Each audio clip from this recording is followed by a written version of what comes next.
உணவை வீணடிக்காதீர்கள்.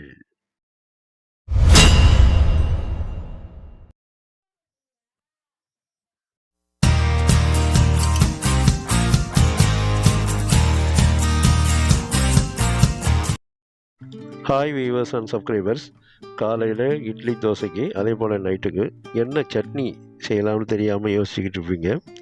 அதுக்கு ஒரு சூப்பரான டெலிஷியஸான ஒரு சட்னி செய்வோம். அதுக்கு முன்னாடி எங்கள் சேனலை சப்ஸ்கிரைபர் பண்ணிக்கோங்க, பக்கத்தில் இருக்க பெல்லைக்கான ப்ரெஸ் பண்ணிக்கோங்க. இந்த சட்னி அவ்வளோ சூப்பராக ரொம்ப ஹெல்த்தியான சட்னி. இது சாப்பிட அவ்வளோ நல்லா டேஸ்ட்டாக இருக்கும். இந்த சட்னி செய்கிறதுக்கு நம்ம ஒரு நல்ல பீக்கங்காயாக இந்த மாதிரி இளம் பீக்கங்காயாக வாங்கிக்கோங்க, முத்தினதாக வாங்கிக்கக்கூடாது. இது நார்ச்சத்து நிறைந்த பீக்கங்காய். இது பீக்கங்காய் வந்து நார்ச்சத்து நிறைந்தது. இதை உணவில் அடிக்கடி சேர்த்துக்கணும். இந்த மாதிரி ஒரு இளம் பீக்கங்காய் எடுத்துங்க, ஒன்று போதுமானது. ஒரு 4 பச்சை மிளகாய் காரத்துக்கு போதுமானது. அதே போல் ஒரு துண்டு இஞ்சி எடுத்துங்க. இது கூட பார்த்திங்கன்னா கொத்தமல்லி தழை கொஞ்சமாக எடுத்துங்க, ஒரு 2 கொத்து கொத்தமல்லி தழை. ஒரு சிறுநெல்லிக்காய் அளவு புளி எடுத்துங்க. வெங்காயம் இது மாதிரி ஒரு மீடியம் சைஸ் வெங்காயம் 3 இருந்தால் போதுமானது. ரொம்ப வெங்காயம் தேவையில்லை, இந்த 3 வெங்காயம் இதுக்கு போதுமானது. இந்த மாதிரி இந்த பீர்க்கங்காயை எடுத்து நல்லா பிஞ்சி பீர்க்கங்காயாக இருக்கணும். அப்போ தான் உங்களுக்கு அது வந்து பார்த்திங்கன்னா சட்னிக்கு நல்லாயிருக்கும். இல்லைன்னா பச்சை வாடையெல்லாம் அடிக்கும். இதெல்லாம் நாராக இருக்கும். முத்தி போன பீக்கங்காய் எடுத்தால் நாராக இருக்கும். இந்த மாதிரி அதை 2ஆக வெட்டி இது மாதிரி அது தோலெல்லாம் சுத்தமாக சீவிக்குங்க. இந்த தோலை சீவிக்கணும். இந்த மாதிரி தோலை சீவிடுங்க. தோலை சீவி சுத்தம் பண்ணி எடுத்து அதை கட் பண்ணி உங்களுக்கு ரெண்டாக வகுந்துக்குங்க. அப்படியே வகுந்து உள்ள விதை இருக்கா, அந்த பித்து இருக்கான்னு பார்த்துங்க. ஏன்னா உங்களுக்கு சில பீக்கங்காய் வந்து பிஞ்சாக இருக்க மாதிரி இருக்கும், ஆனால் உள்ளே பார்த்திங்கன்னா பித்து இருக்கும். நாட்டு பீக்கங்காயெல்லாம் பார்த்திங்கன்னா உங்களுக்கு சின்னதாக இருக்கும், ஆனால் உள்ளே பித்து இருக்கும். இப்போ அதில் பித்து விதையெல்லாம் இல்லை, அதனால் இதை நல்லா பொடிசாக வெட்டிக்கிறோம். இந்த மாதிரி பித்து விதையெல்லாம் இல்லைன்னா நம்ம பொடிசாக இதை வெட்டிக்குங்க.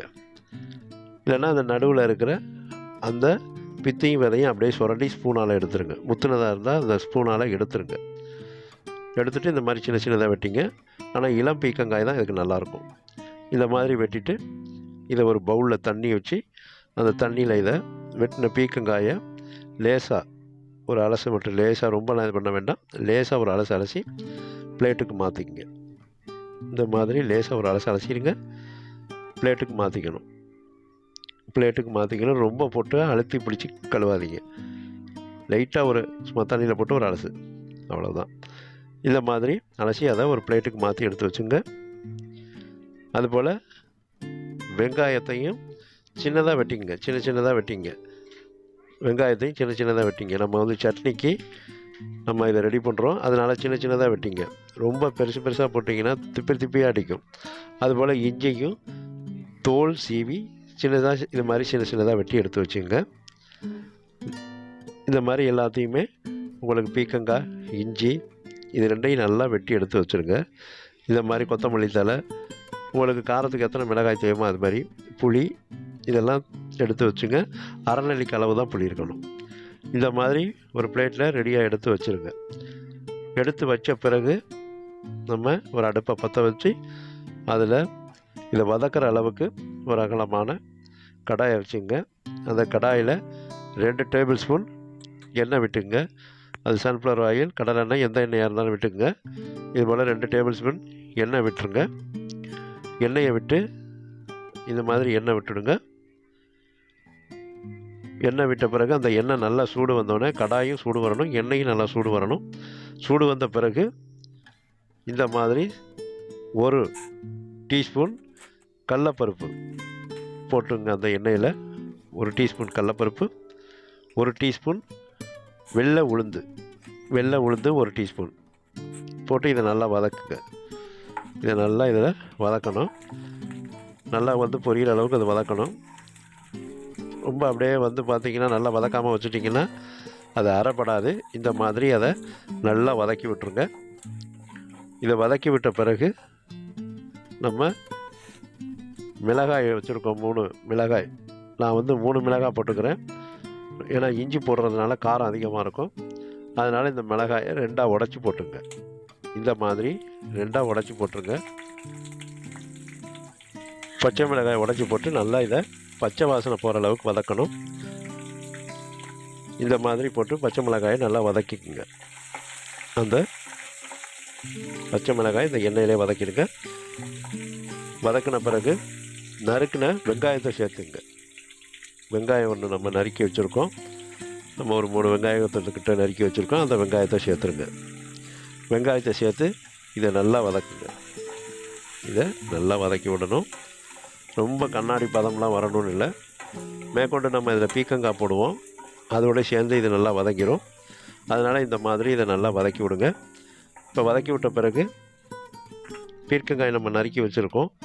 அந்த நறுக்கி வச்சுருக்க பீர்க்கங்காயை இதில் போடணும். நல்லா தண்ணியில் அலசி சுத்தம் பண்ணி எடுத்து வச்சுருக்க பீர்க்கங்காயை போடணும். இதில் வந்து அந்த பச்சை வாசம் போகிற அளவுக்கு வதக்கணும். பீர்க்கங்காயோட பச்சை வாசம் போகணும். இல்லைன்னா அது வந்து பார்த்திங்கன்னா இலவாடை அடிக்கும். அது கூட இஞ்சி, நறுக்கின இஞ்சியையும் சேர்த்துருங்க. அது கூட அரை நெல்லிக்காய் அளவு புளியையும் சேர்த்துங்க. சேர்த்து இதை நல்லா வதக்கி விடணும். நல்லா பச்சை நறுமணம் போகணும். ஏற்கனவே வெங்காயம் வதக்கியிருக்கோம். அது கரெக்டான பதத்துக்கு வதங்கிக்கும். இப்போ இந்த பீர்க்கங்காய் அதோட பார்த்திங்கன்னா இஞ்சி, புளி அந்த அளவுக்கு மேலே புளி போட்டிங்கன்னா ரொம்ப புளிப்பாக இருக்கும். நீங்கள் வந்து சிறுநெல்லிக்காய் அளவு தான் அந்த புளி போடணும். போட்டால் தான் அந்த கரெக்டான அளவு அந்த புளிப்பு இருக்கும்.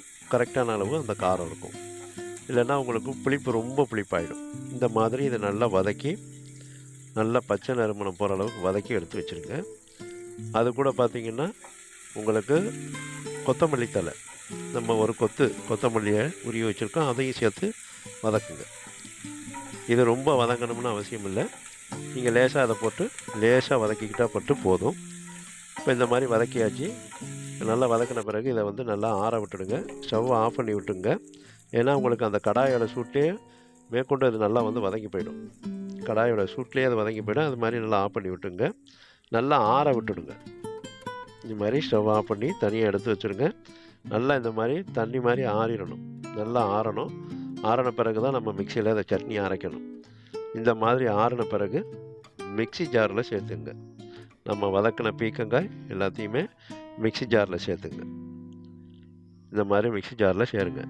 சேர்த்து இதுக்கு ஒரு அரை கை அளவு உப்பு போட்டுடுங்க. கல் உப்பு போடுங்க. இல்லைன்னா அரை டீஸ்பூன் போடுங்க. போட்டு அதில் இந்த சட்னிக்கு தேவையான தண்ணி ஒரு 3 டேபிள் ஸ்பூன் தண்ணி ஊற்றி நல்லா நைஸாக அரைச்சிருங்க. இந்த மாதிரி நல்லா நைஸாக அரைச்சி எடுத்து வச்சுங்க. அதில் எதுவுமே திப்பியெல்லாம் இருக்காது. எல்லாமே நம்ம சரியாக கரெக்டாக வதக்கிட்டோம்னா இந்த மாதிரி எதுவும் திப்பியாக இருக்காது. உங்களுக்கு இதில் திக்காக வேணும்னா அப்படியே தாளிச்சுங்க. இல்லைன்னா கொஞ்சம் தண்ணி கலந்து கொஞ்சம் தண்ணியாக சேர்த்துக்கலாம். இப்போ நம்ம வதக்கின அதே கடாயை அடுப்பில் வைங்க. அடுப்பில் வச்சு 1 டீஸ்பூன் எண்ணெய் விட்டுடுங்க. 1 டீஸ்பூன் எண்ணெய் விட்டு கடாய் நல்லா சூடு வந்தோடனே 1 டீஸ்பூன் எண்ணெய் விடுங்க.